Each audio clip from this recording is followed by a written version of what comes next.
سفیان بن عیینہ نے فرات قزاز سے،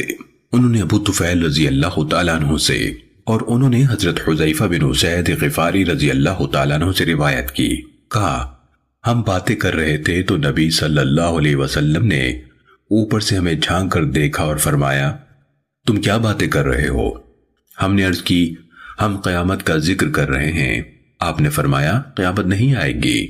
یہاں تک کہ تم اس سے پہلے 10 نشانیاں دیکھ لو گے۔ آپ نے دھوئیں کے نمودار ہونے، دجال، دابت الارض یعنی زمین سے نمودار ہونے والے عجیب الخلقت جانور، سورج کے مغرب سے طلوع ہونے، عیسیٰ ابن مریم کے نزول، یاجوج ماجوج، 3 جگہ زمین کا دھسنا، ایک مشرق میں، دوسرا مغرب میں، اور تیسرا جزیرہ عرب میں، اور آخر میں وہ آگ ہوگی جو یمن سے نکلے گی اور لوگوں کو ان کے میدان محشر کی طرف دھکیلے گی۔